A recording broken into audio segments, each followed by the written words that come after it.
Brian, your voice is not working. That's because you jinxed me and said I was a production guy. Hello, everybody. I'm Brian Jennings, Brian the Media Lit guy, and we're here to talk with Ellen Reynolds today about documentaries for children. For anybody who doesn't know, Ellen is from Philadelphia and is a researcher and media educator, and has a really cool website. So, Ellen, would you? Hi. Ellen, maybe you can introduce yourself, and then we'll ask everybody else who's on the call to also introduce ourselves before we hear your presentation. Okay. Should I share my screen with the information about me on it? And I'm hitting share screen.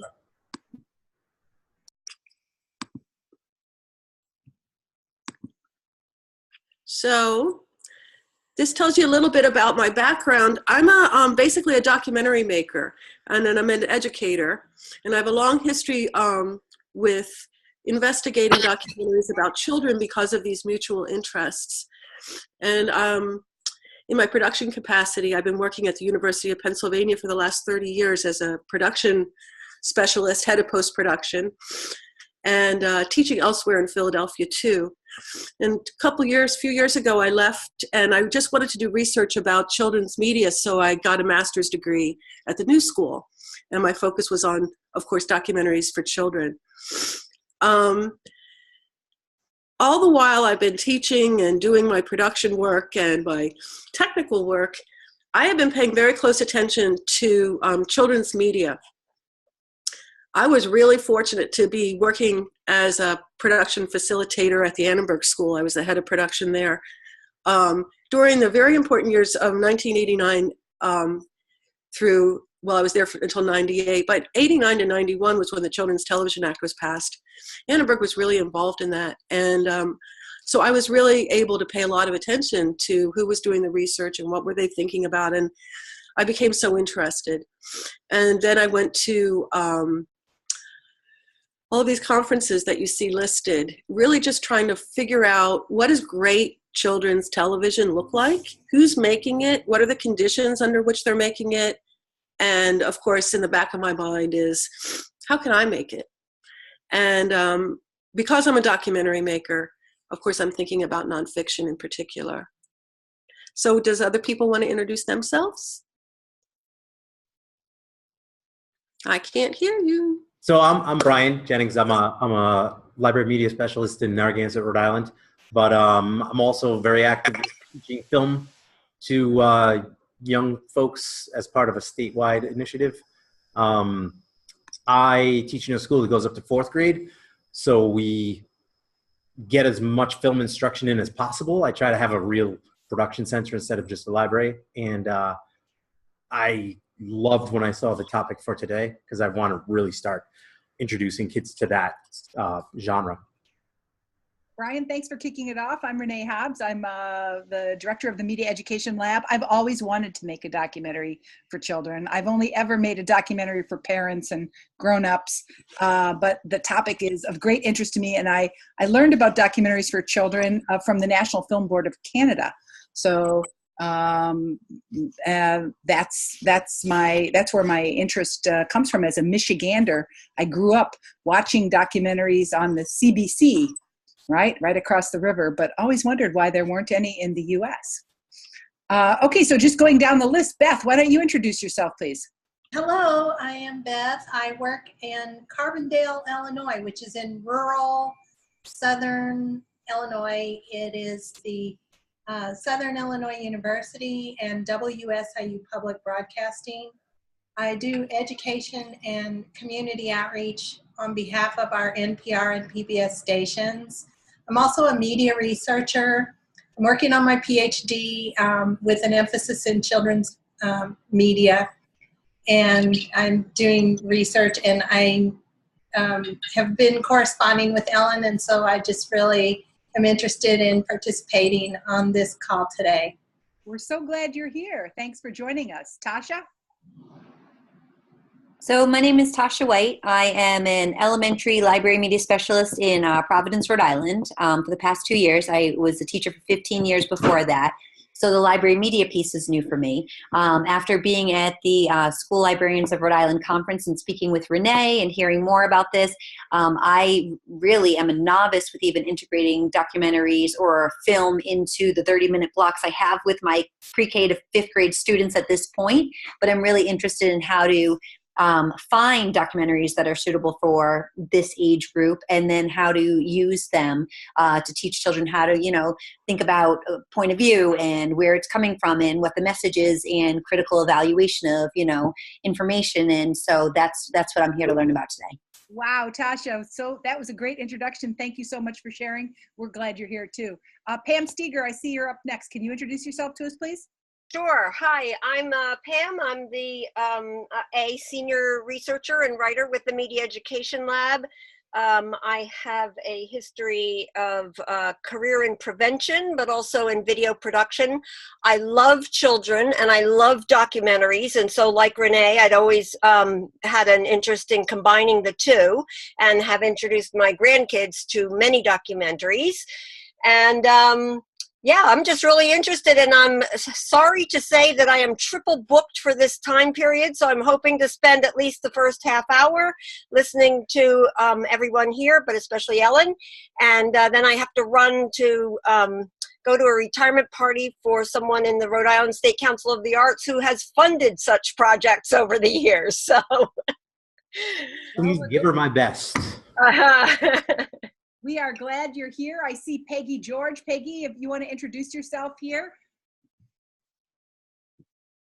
I see on the chat, Peggy has identified herself as a retired elementary principal, former unit and pre-service instructor, and currently hosting a weekly webinar for educators to learn about tech integration. Wow. Peggy George, we're delighted you're here. Thank you so much for being part of it. Okay, I guess, Ellen, you can take it away. We've kind of see who's here and why they're here. So let's see what we can learn today. Great. So I've also worked with media making with kids too quite a bit, and I'm hugely interested in that and think it's super, super important for children to make their own work. But I also think it's super, super important for professionals to be supported in making work for kids. And I don't see a lot of that. I see a lot more of programs that help kids make media, awesome, but not too much support for the professionals. So my question is it really possible here to make great documentary work for kids? Is it possible that it can be funded, that it can be distributed or aired? And are there networks or support structures here in place that I'm not aware of that might be helping with this? I felt pretty lonely in all of my explorations, and I run into people that are interested in the topic like you, but I haven't found much structural support. And so I'm curious about that. So that's a big question that I have. Let me just advance the slides and hope they're going to be relevant and useful to you. So I'm curious about a global perspective, because you really do have to look outside of the United States to see where things are going well. Where are Docs for Kids thriving well? It's not here. How is this facilitated, and how is the United States doing? And I think we know that it's not doing great. What's the criteria for Docs for Kids? And Jan Willem Bildt is a man from the Netherlands who has started a news channel around the world in different places, News for Kids. News is a related topic. It's not really the center of my focus, but I like the way he frames the idea of children at the center. So what kinds of documentaries are we looking at? We're looking at documentaries that come from children, are voiced by children, children at the center. It's their perspective, it's their concerns, and of course they're for children, and they're produced to the highest documentary standards. What they're not is what we see as the nonfiction on television today, here in the States and elsewhere, of course, the typical TV genres of game shows, competition shows, and so forth. We wouldn't be calling these documentaries. And we wouldn't be calling the documentaries that kids do have access to, like nature shows. Kids really love nature shows. I totally get it. But these aren't the kinds of documentaries that we're talking about here, because we really want to have them be about children and have them be the main focus. One of the reasons why documentaries really feel important is, I think, embodied in this idea here, is that when children can see other children that are not like them and can get close to them and kind of walk in their shoes, if you will, those children feel cared about. And then even the children watching, I think it lets them know that there's a culture in which they're cared about too, maybe even by people they don't know. And the idea is to cultivate empathy. And there's a lot of reasons, I think, for us as Americans to be really thinking about a culture of empathy when it comes to our kids. Cinematic documentaries, this is important to me too, because cinema really conveys emotion so very, very powerfully. And cinematic documentaries can really create certain ideals that support the idea of citizenship. And I would point people to the Southern Poverty Law Center report that has said since 2016, you might be aware of this, but kids are reporting, self-reporting, that they really feel more bullied, more frightened, more alone. And they're not getting a lot of support. It's a culture of fear and separation. And these are things we should be super concerned about, I think. And there's a way that documentaries can get at this that I would love to see leveraged. Neil Postman says that the documentary serves as an index of our humanity. No, he didn't say that. Deanna Camille, a documentary maker, said that. But it's a good way to think, I think. In the future, what will archives hold? Our stories about our children's stories about themselves. How did they live? What did they think? What did they care about? What did their lives look like? And we won't have much of a record, will we? And Neil Postman, the quote is there. They're the living messages we send to a future we won't see. And they're important. I'd like to show you some examples, and this is where I think things might get a little bit tricky with our technology. I hope not, but I won't show you the whole examples. We don't have time. But just in case you're wondering, like, what type of documentary am I talking about? These would all be great examples. And I'm going to try to load something here. This is, if I can, this is Radio Amina. Yeah, I have to go to my Vimeo here. This is a UK and a Nigerian co-production. Can you see it okay? If I make it full screen like this? Are you guys okay with this? Nope, we can't see it now. You can't see it. And we're still seeing the Share slide. your other screens. So pause your documentary, and then get out of your share screen, and now go back into your share screen to the window that is the documentary. Oh. Hang on. There we go. Can you see it now? Yeah, start it over from the beginning.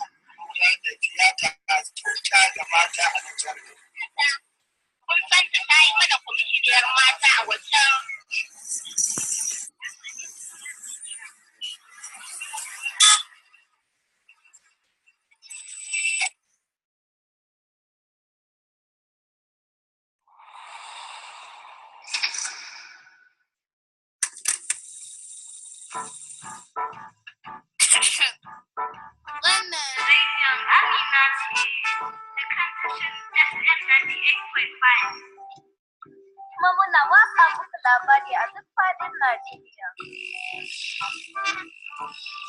Mun waye gari cikin hantsi mai ni'ima a ƙasar mu mai kyau.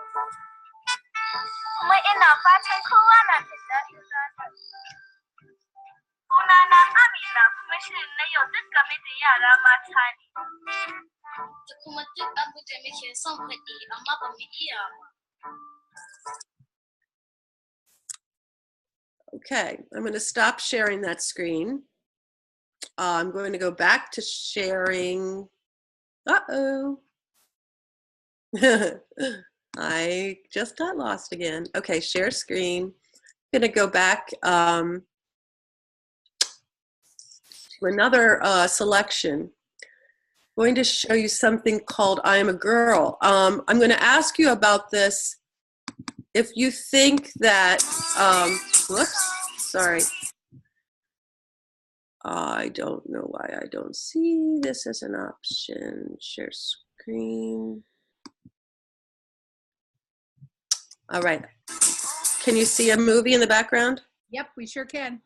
This isn't very high quality. I don't know why. And I'm not going to show you too much of this. I'm not starting it at the very beginning either. I'm just going to show you enough to give you a sense, and then I'm going to have a question for you.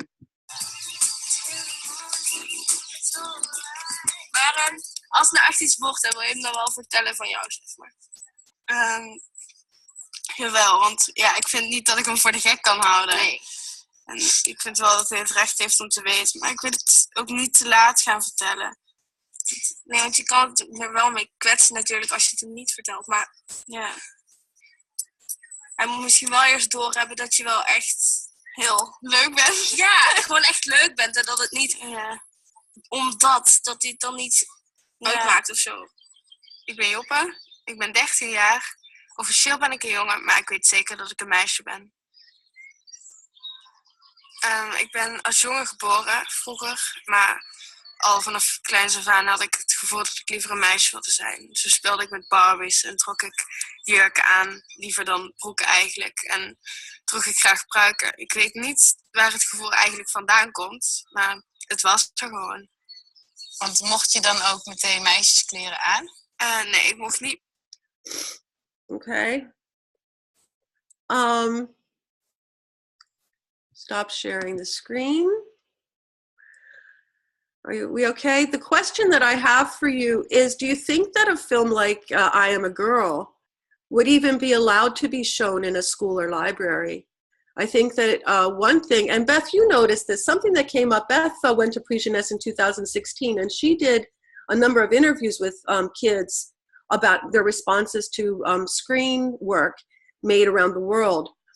And Beth, you startled me so much when you said that certain programs wouldn't be allowed to be shown, that the parents requested that certain programs not be shown, right?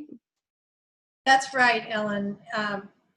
Mindful that we had a mixed-age audience of children who were previewing controversial selections for the Pre-Jeunesse, and mindful that I am located in a very rural section of the United States that is predominantly conservative Christian faith background. Nonetheless, well, we found that the teens themselves, so the teenagers, like high school age, were very interested in the content about sexuality and gender identity, and they expressed lots of interest in watching that and understanding how other cultures would kind of deal with the issues at hand. So for that particular exercise, we decided to err on the side of extreme caution. I'm really sorry that we did it that way. If I had to do it over. No criticism intended. It's just that America's so big, and it's hard for us to find consensus about what's good for our kids. And I think we err on safe rather than sorry. And not sure our kids need to be protected quite so much. At least in Europe, they have a real different idea about it. So this is a cultural difference that might be part of our problem about why funding and getting the docs to kids is so hard. I like the comment from Peggy in the chat. You can see that video seems powerful and gives voice to students who can relate to her experience, but not likely to be approved to be shown in her state. I think Peggy's from Arizona. Is that right? So, and they even censor books on similar topics, Peggy notes. So, you know, clearly that idea of this being perceived as is a meaningful thing in some places. I know that for me in Providence, all of the teachers at every school just had training on this same topic. And so I would definitely have to get approval from my K-5 principal, again, and I'm still in elementary, so maybe for 3rd, 4th, even 5th grade, that kind of thing. But I would definitely have to get permission, but I definitely think we're more open to that. And again, even just as a library media specialist, I think I would share that documentary even with the teachers so that they're more aware. So we're opening minds that way, even if the principal says, no, I think this is a little bit too heavy, or, we're not quite there yet for the children at my grade level. I just feel as though it's so important. And because, again, we are having that training as the faculty, I think that just would help educate some of us as well. Yeah. I was going to add that I also do some work for the Providence Children's Film Festival. And we showed a feature film that was based on a true story called Just Charlie, about this same transgender issue. And then we have a thing called Real Connections after the films. And we had a girl from a local school who is transgender tell about her own story and answer questions. So, I do think that we're a little bit more open here, but I'm not sure if the public institutions are quite as open as what we can do at for example, at a film festival. But we've also showed children's documentaries like Forest Kindergarten, that, Ellen? Yeah. And people were shocked about that. How could parents let kids use knives and run through the woods in the snow? And as 3 and 4 and 5-year-olds. Yeah, I have to say I would be hesitant to show it to students only because of that. The irony is that by giving kids the voice, that makes parents very uncomfortable. And parents, in my experience, and I've been doing this 16 years, parents don't want to know what their kids are really thinking. They say they do, but it's too uncomfortable for them. I would definitely show it to the staff. So. Well, I think that's a public school or a public attitude that needs to be questioned, though, isn't it? Is it our job to make parents comfortable or children comfortable? I mean, I love the fact that film says, if you can see it, you can be it, and I pointed out times that we had 6 Black presidents on film before there was a Black president in reality. And, likable gay characters in film and TV allowed gay marriage to be approved. I think it was a part of it.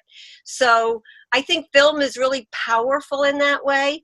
And I think that's what I love about children's documentaries is if you give them the voice and, do it in a thoughtful, mindful, well, facilitated way, then they can tell you what's on their minds. Yeah, I think it goes to Beth's comment that administrators deciding even one angry parent wouldn't be worth it. Yeah, I would love to push that boundary. Am I going to get the support is the problem. Right. When push comes to shove. Can we look at another short example? I would like to. Where am I? Uh-oh. Where am I? I want to show you, I'm sorry, here. This was a very, very, very popular documentary. Do you see it on your screen yet? Renee's saying yes. Yes, we do. Yes, we do. This was very popular at Prix Jeunesse. It won the big prize, it's called a Heart Prize, one that people attending seem to love the most. It's about a refugee camp. These are Syrian refugees. In Europe, refugees are a much bigger issue than they are in the United States because they have more of them. Partly why we don't have more of them is because we're afraid of them. And so let's just look and think about what something like this might do to support kids that are refugees and to support kids who might have new children coming into their classroom that they don't know quite what to make of. One of the biggest refugee camps in the world. Hi, my name is Ahmed. I am 16 years old. I am from Syria. Ahmed lives here with nearly 40,000 other children who have fled the war in their own country with their families. I left Syria too because of the war, and now I live in the UK. But Zaatari refugee camp is in Jordan, a country in the Middle East next door to Syria. While the people here are safe for now, they've had to leave everything they love behind. All the kids in this camp are trying to get by. Mohammed works all day. Ola is football man. And Ali likes to be teacher. But Ahmed is known in the camp as the boy on the bicycle. And he says his bike makes him feel as free as a bird. Go, go, go! Ahmed is going to be our guide around this massive camp. It's over 2 miles across. I want to go from the end to the other. It will take maybe 1 hour on the bicycle. 3 years ago, this was just desert, and everything you see has been built from scratch. The main street is called the Champs-Élysées, just like the famous one in France. There's a lot of shops here. There's even ice cream. They make a delicious ice cream. They go to school here. They play here. And they pray here. But unfortunately, they cannot leave. And until they do, their futures are on hold.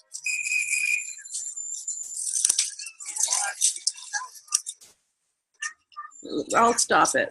Wow, that was really engaging and wonderful. Talk about breaking stereotypes. Right? There's another film. I'm not going to play any of it. I want us all to have time to talk and everything, but it's called Sophia's Summer. This is made in Holland. Boy on a Bicycle is a children's BBC production. But Just Kids is a Dutch series, and it's based on the International Human Rights Treaty, that special section for children.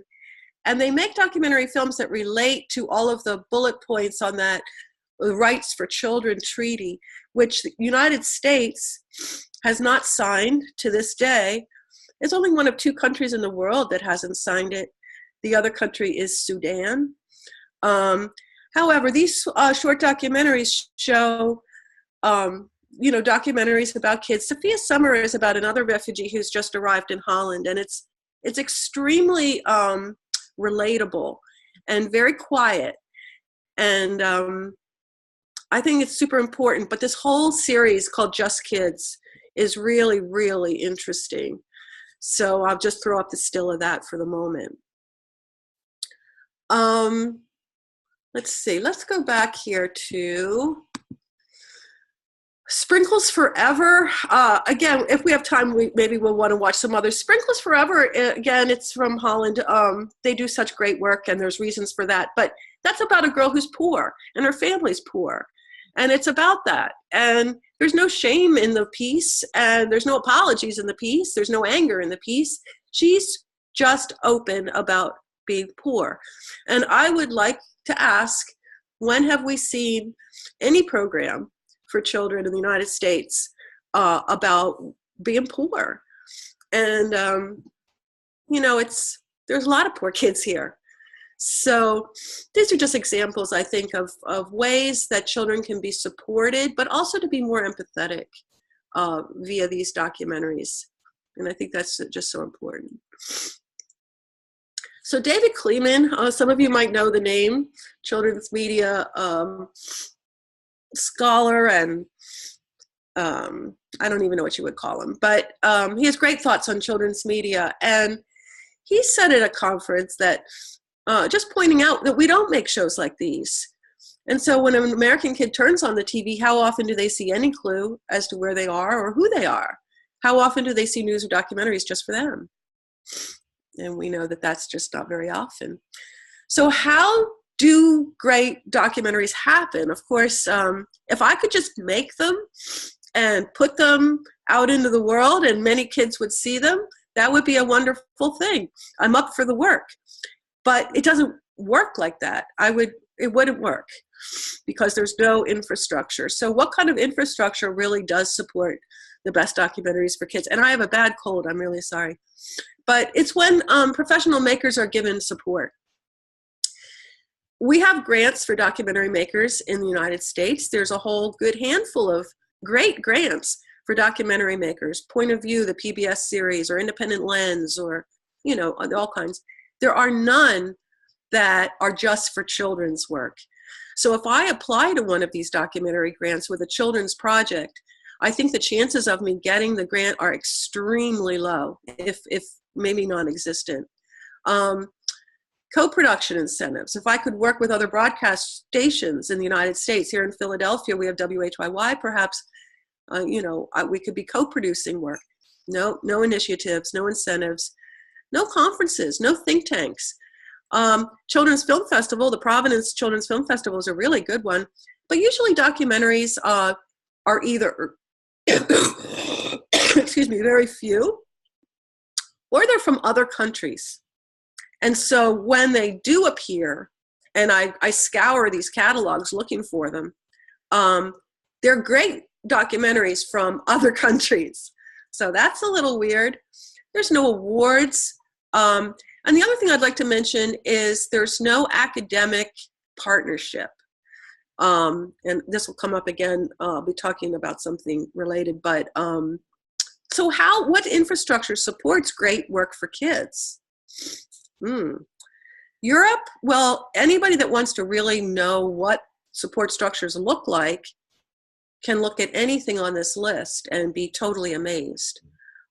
Finland, they're calling it the film land of Scandinavia now. They're doing incredible documentary programs that aren't just film festivals, aren't just films, but they integrate this into the curriculum, where they have a whole year of curriculum devoted to documentaries and making them and screening them and talking about them and contextualizing them. Huge, huge effort. Germany is doing similar things, docs, DocMall. European Documentary Network, which is funding documentaries of all sorts, adults and, primarily, but they are doing a great program called 5 for 5, where if I produce a documentary, a 25-minute documentary, I can put it on 5 for 5 and I get 5 back. And so for my broadcast channel, I now have 6 documentaries that I can show. And that seems to work really well for people. The Norwegian Film Institute is working really, really well. Financing Forum for Kids Content is fascinating. People from all over Europe come together and they spend a few days really thinking about how to make great documentaries happen for kids and who can fund it. And this is where the co-productions are formed. Really, really important structural work. IDFA, International Documentary Films Association, they have their annual conference in Amsterdam. And this goes hand in hand with Cinekid, which happens right before or right after, I forget, where great documentaries for kids are shown. And all kinds of programs in the Netherlands. It's just, amazing. Germany, they're doing great research and great thinking. The Pre-Jeunesse is in Germany, etc. One thing I want to mention at the bottom, BBC University of Salford in Manchester. They're doing something called the Creative Skill Set. This is kind of a different way of getting at it, where they have made an incubator for talent at the University of Salford that is combined with Children's BBC. The production facility of Children's BBC is in Manchester, as is this academic program. And so they're working together to think about innovative ways of making programs for kids and training the talent to make those programs in the future. It's a way of trying out ideas. It's a way of funding. It's really smart. And the Creative Skill Set is another thing in England, where what they're doing is they're providing, or actually they're mandating producers of live action television to put money into a fund that will develop professionals to make work for children. So these are super amazing. It's called the Dutch touch in the Netherlands because they seem to have a touch for it. They've been doing it for a long time. They've figured out a lot of things. Pre-Jeunesse is coming up at the end of this month. If anybody wants to scoot over to Munich, you will see the best work that you've probably ever seen. Real Young, again, this is a lot of detail, but This comes out of the Film Financing Forum in Malmö, Sweden. And it's a way of really thinking through the issues, and especially the funding issues for kids. And that they produce a series called Real Young. This is German. And it's a year-long effort that's described on the screen. Doc Mall, these are some of the films. I mean, this is just a page. There's page after page. And these are all streamable. So if you were a librarian or working in a school or museum context, you would be able to stream these. And we can stream them too. It's just that they're not subtitled. So that would be kind of a tough call. That's where they're taking the money from live action at the BBC, and they're putting it into developing professional talent. United States, as I said, no think tanks, no grants, no festivals, no academic partnerships. We have another structural problem, which is that the only governmental support is through the Ready to Learn grant. It is a $25 million grant to the CPB, but it will only fund programs that have quantifiable objectives, that have learning outcomes that can be measured. So some of these soft skills, this emotional literacy and so forth, very hard to really measure that. And so you can't even pitch to CPB unless you have your quantifiable outcomes, all figured out and everything. So it's really hard to get any kind of governmental money, not to mention that we might not have any money through PBS. Beth, tell us it's not true, at some point in the future. American Library Association. Is it true? It's not true. I hope not. American Library Association, they used to be really important with children's films. And not only would they acquire the films and provide some kind of financial basis for the whole scheme, but they would also write reviews and help librarians select the films and understand how to contextualize the films. And I have been looking on the ALA website, looking to see what kind of documentary films are they supporting, buying, promoting, et cetera. And they're all animated films. And even if they're on a nonfiction subject, they will be based on a book, and they'll be kind of like a Reading Rainbow type of films where they're animated, but they're telling a story about something that was real, but there's no documentaries there. And we have no news programs either for kids. The only news program that we had that was national was on Nick, Linda Ellerby's program. And when Linda left, the show left. And so unless it's happening locally, and once again, Beth, you would know, it certainly isn't happening nationally. So that's a little bit of a related topic. We have a commercial incentive here. Everything has to have a commercial, a profit motive, even in educational media, because they can't fund these great programs on their own. So they're selling apps and merchandise and so forth. Sesame Workshop, I mean, of course, that's how they're funding. A lot of their programming is through licensing and marketing. So it's a problem. It favors animation, and it favors non-specific locales. So documentary has a hard way to go there. Apps and VR, you can't really get away from talking about apps and VR at any of these conferences, because everybody's talking about apps and VR, and all the grants are going for apps, not to mention the preschool focus. There's a complete preschool focus in children's media in the United States. 7 to 12s are not being served unless potentially by a part of the apps market. VR is coming. People are really excited, but follow the money. And it's concerning. So do you want to take a break and chime in on that? I just said a lot. We might as well, because it looks like in the back channel that people have a lot to say. And of course, people are talking about the structure, the political economy of the American media system. They're talking about the strong public service tradition in Europe. It's a fascinating paradox, isn't it? That we are the largest exporter of global media, but we have hardly any to support American children. It's true. Anybody else? Yeah, I think it's cultural. Like, you know, the American culture is, or the one that's pushed, is the rugged individual, and the public service aspect is never addressed. So I think it needs to be. Maybe some kids could do a documentary on how public service is something that needs to take over, because culturally, unless that changes in the U.S., I don't know. I don't see it as an easy go. I have a question, Ellen, because we started this by talking about how, you know, the United States is really big, 300 million people, and it's really diverse.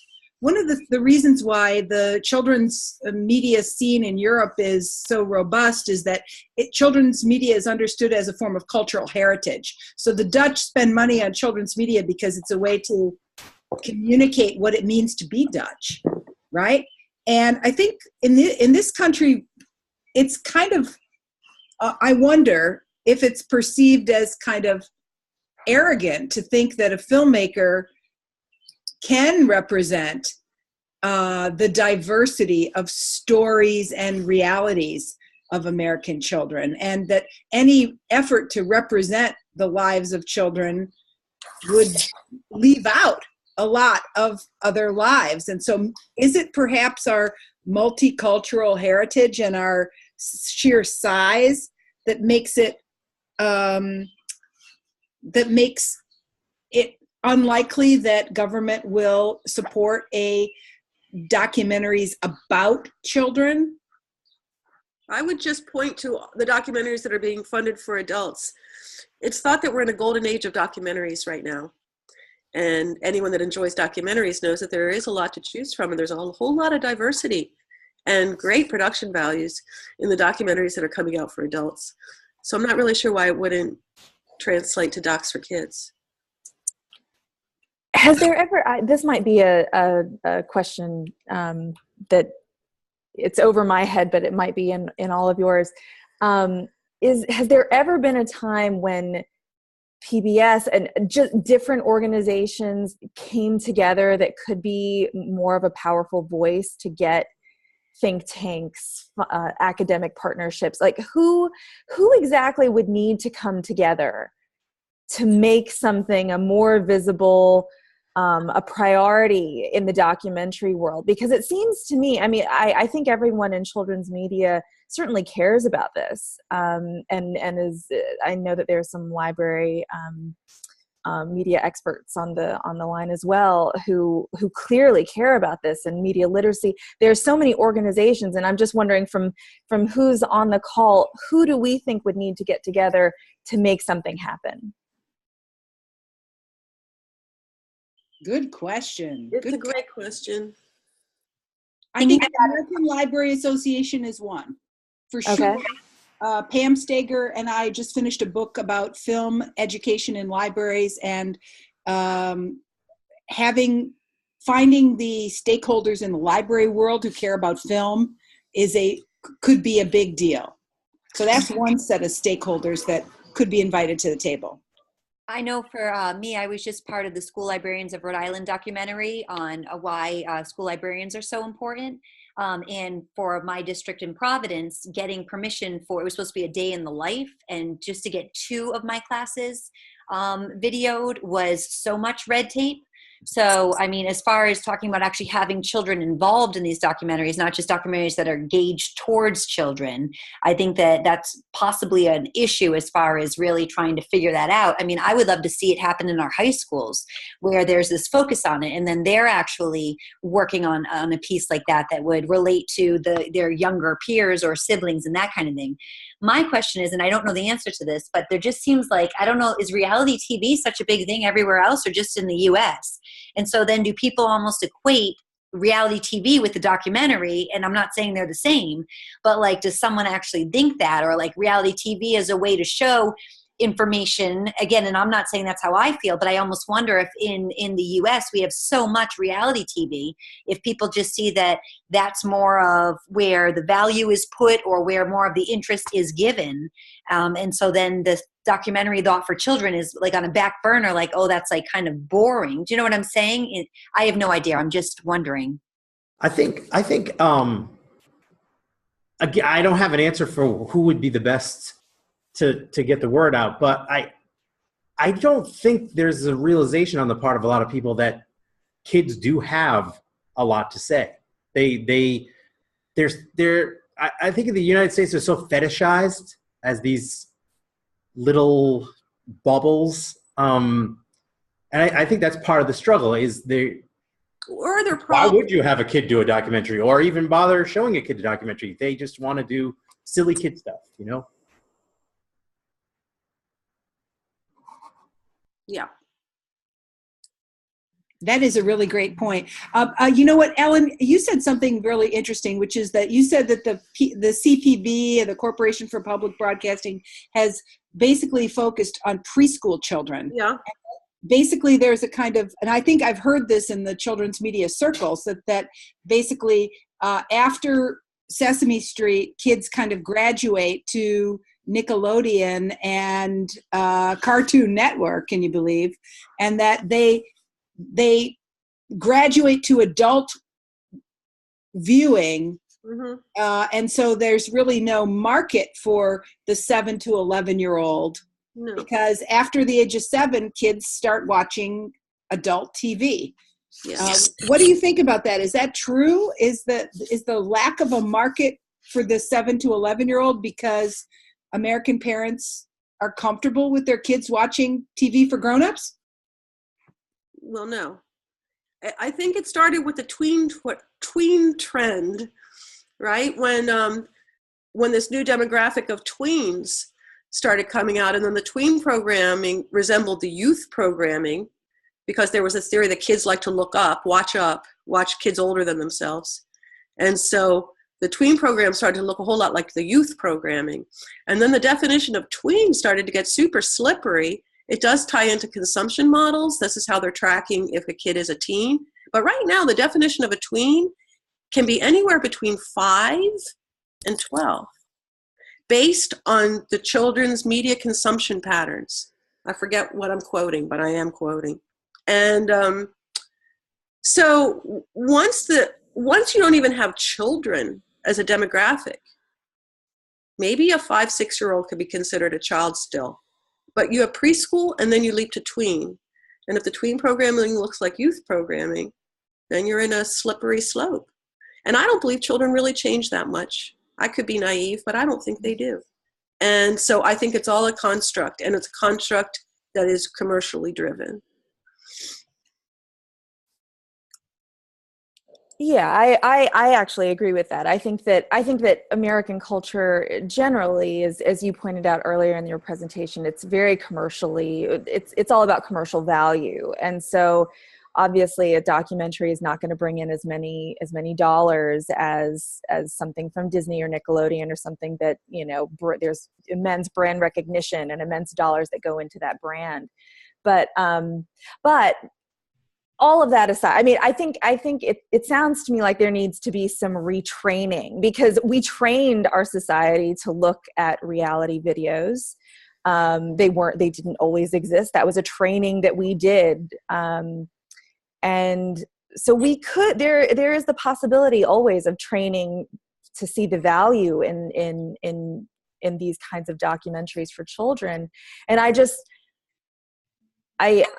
would just love, if there's any other ideas, I heard American Library Association and CPB, but if there's any other thoughts about organizations that should get together, I'd love for us to discuss that, because I'd love for us to find a way to solve it.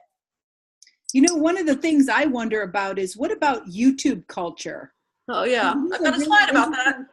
So Bonnie, your point is, where are the solutions, and what are the solutions we could aim for? It seems like YouTube culture, I mean, because documentaries are expensive, right? And so if the cost factor has been a limiting factor, maybe we turn to the amateur side of the spectrum, and we look at what's going on in children's documentaries that are created by amateurs in the YouTube world.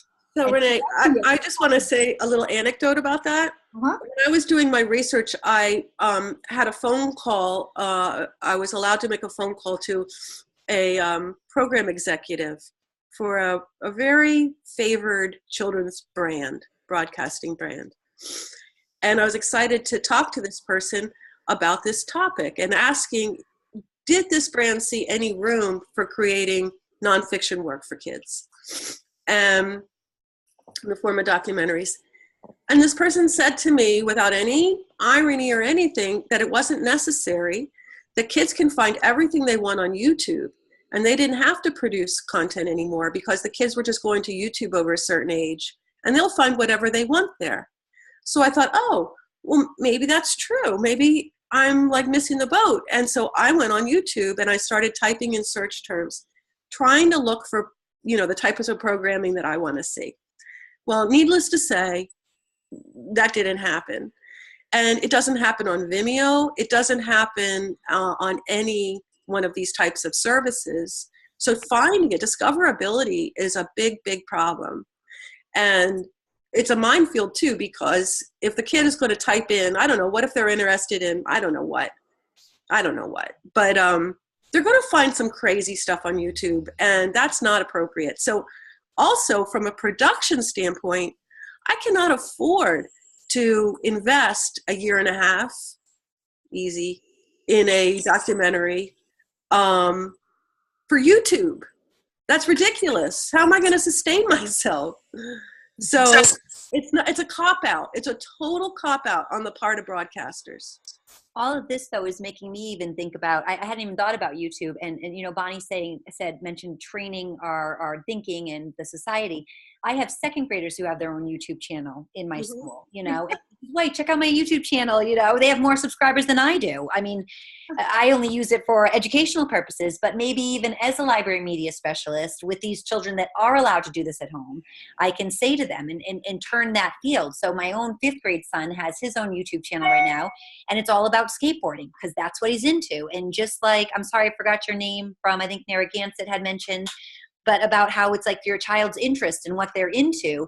And so maybe having them change the way they look at it and they document it and to put it into their hands. So it's not just, they model the other YouTubers out there. And so, hey, it's me, your friend, here I am, instead of more of a documentary feel. Maybe we can somehow change the spin on that so that they're more aware of here's where you could go. And again, your voice and you're being heard, but here's a different purpose. So I understand as far as like a professional YouTube video, you wouldn't want to invest in that. But as far as, my role, I could totally now see that as something I could support the children with. Here's a way to spin this and make your video, a little bit different. Yep. Yeah, that whole children's media making space, there's a lot of room for growth and innovation there. Yeah, absolutely. Maya Messenger Davies, she's a scholar and a writer. She's from the UK. So she, here on the quote on the screen, I mean, she kind of, I think, speaks very directly to how chaotic it is to think that the free market is going to provide our children with the type of work that they deserve and need. And we don't have that kind of public support. So, not to be depressing, but I just don't know where to go. That's fascinating. Well, I like Bonnie's idea that we imagine the stakeholders who could be gathered together to... That's a great question. One thing I notice in the associations and membership groups that I belong to is that in the United States, there is a lot of focus on people who are interested in children and media are generally interested in issues of influence and effects, right? They're interested in understanding the influence that media has on children. But when I teach a course in children and media, I want to spend a lot of time on the children's industry, on the media producers, on the art of children's media production. And I feel like there's an antipathy between those two groups. Children's media makers who have to work in the commercial environment, who have to work for Nickelodeon and Disney if they're going to make a career at all, right, do not mix well with the people who study children and media from a question of influence, especially issues related to consumerism and consumer culture and gender stereotypes and all the rest. So I remember one conference in Toronto that tried to bring the children's media makers together with the academics, and it was fireworks. Okay, I mean, those groups did not have enough trust and respect to get along together. And so, Bonnie, I think if we were to imagine a convening, we'd have to pay a lot of attention to creating a dialogue that was respectful and trustful, because a person who gets called a sellout because they sell product to Nickelodeon and Disney is not going to feel comfortable talking about the Absolutely craft. I mean, but that kind of bad energy between those groups, I think, has been a long-standing part of the reason why the field is so fragmented. But maybe if we had an academic initiative, you know, a department that was doing scholarly work and production work, similar to the University at Salford, that there would be an ongoing way of asking these questions and working through the questions. I mean, Pre-Jeunesse has academics and producers there, and it's so productive. So I think that there's just not enough of a support here for us not to be at one another's throats. Like if we're together for an hour, we're going to maybe start calling names really fast because there's nothing else to do. I'm even thinking about RISD and the whole children's festival. Like, why wouldn't they want to be involved again, and then getting that permission to work with the students at the different high schools or middle schools or even elementary schools that could then be partners with them? You know, we're partnered with Brown University and all these other universities. So I don't see why it couldn't just happen in that way. Oh, that's a great. So what I like about that, Tasha, is you're adding a list to the stakeholders for Bonnie's long list, right? So art schools who train future animators and art professionals, filmmaking professionals, right? Librarians, elementary school educators. There's definitely a lot of stakeholders that we could imagine would come to the table or could be interested. And maybe it starts with a documentary on documentaries. Like what a documentary is and how it looks like and how it can be used for children of all ages. You know, maybe it's something that simple to really put it out there as a model of what the purpose is and why we're looking for it. I've been thinking about making that actually myself. Yeah. Have you ever seen a film by Mark Cousins called The History of Children in Film? No. It's interesting. It's not about documentaries, but it's a film about children's films. Oh, that's wonderful. Okay. I just have, I know we're getting really late, but excuse me.